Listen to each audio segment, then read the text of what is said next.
Hey guys, it's Adrian. Today I'm here to bring you my May wrap up. For this month, I only read 5 books and I DNFed 1. That being said, 4 out of the 5 books and the book that I DNFed were all over 600 pages. So not so bad if I do say so myself. I read a lot of fantasy this month. I've been on a contemporary kick lately, but this month I was just in for a whole lot of fantasy. And so I think all but one of the books that I read are fantasy books. The first one being The Way of Shadows by Brent Weeks. I have previously read the Lightbringer series. I read the first 2 books in the Lightbringer series by Brent Weeks. I think I have a spoiler-free speed review for the first one. What's it called? Black Prism. And so I wanted to check out some of his other series because I really enjoyed them. This one was really good. This one follows a young boy, at least it starts off as a young boy named Azoth. And he is sort of like a slums kid. He doesn't really have any place to go, he doesn't have any family, and the group of kids that he hangs around with are not really nice. He really wants to apprentice under an assassin named Durzo, and so he does everything he can to become Durzo's assassin. Eventually he does. There's magic, there's politics. It's a really great story, and it follows Azoth from his childhood years until his adult years. Really, really great. I really want to finish on with the series. I have the rest of the series, so keep your eyes out for my TBRs because I will be reading them at least one more this summer. I absolutely loved it. I gave it a 4 stars, I think. I would really recommend it if you haven't read this series yet. Almost as good as the Lightbringer series. Next up was the book that I ended up DNFing, and that was After by Anna Todd. I picked this up a couple years ago when I was on vacation because I was looking for a nice long book to read. I never ended up actually reading it, so I figured now's the time. I made it halfway. I gave this book a good 300 pages because it's, like I said, it's over 600 pages long, and I DNF'd it. I couldn't do it. This one follows a girl named Tessa, and Tessa is like your typical good girl. She just graduated high school, she's going to college, where she meets her roommate Steph and all of her friends, including bad boy Hardin. She falls for Hardin, Hardin isn't good for her, blah blah blah blah blah. The reason that I didn't like this book, number 1, the main character was super whiny, and she kept saying, I don't know why I'm making these decisions, and then she did it anyway. I can't handle those.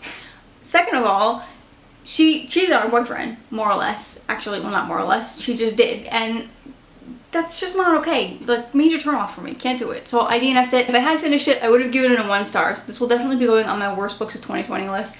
I tried to watch the movie since I didn't finish the book. Didn't like the movie either. I decided to pick up another contemporary.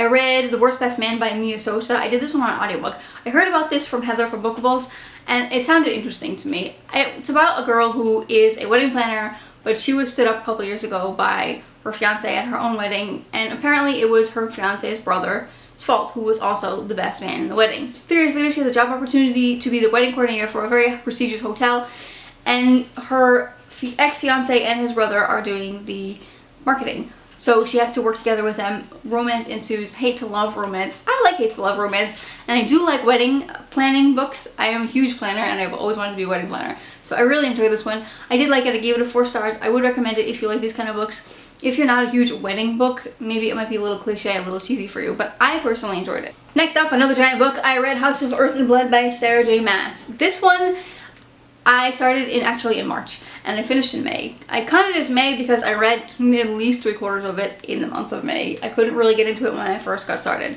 But this one follows a girl named Bryce, and Bryce has a roommate and best friend who was murdered 3 years ago. And now 3 years later, the murders are happening again. Bryce gets teamed up with Hunt, and they have to try to figure out who done it, basically. This one I enjoyed a lot. It's very different than her usual books. This one's more of an urban fantasy. It doesn't take place in our world. It definitely is a fantastical world, but more modern day settings. There are cars, there are phones, there are internet, all that good stuff, which made for a very interesting story.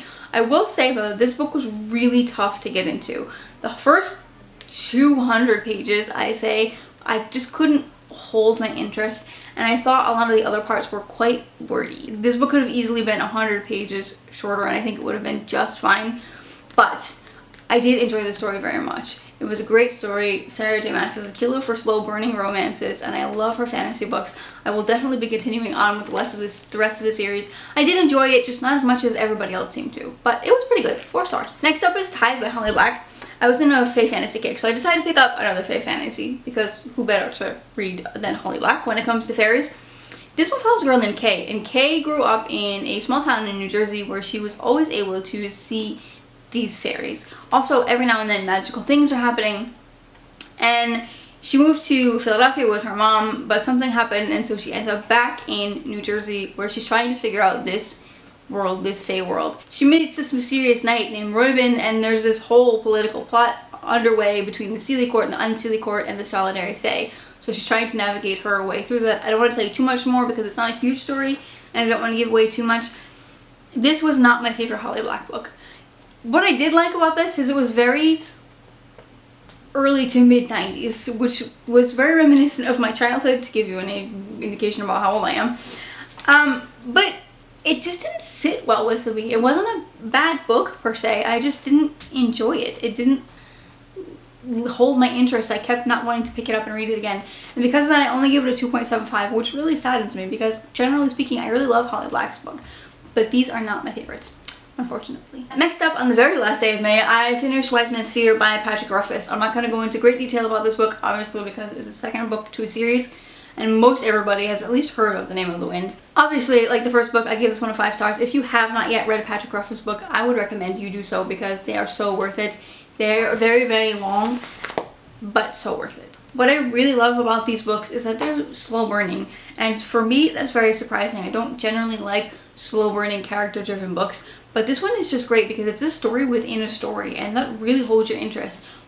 It brings you out of the story sometimes, puts you back in the story sometimes. Commentaries are throughout.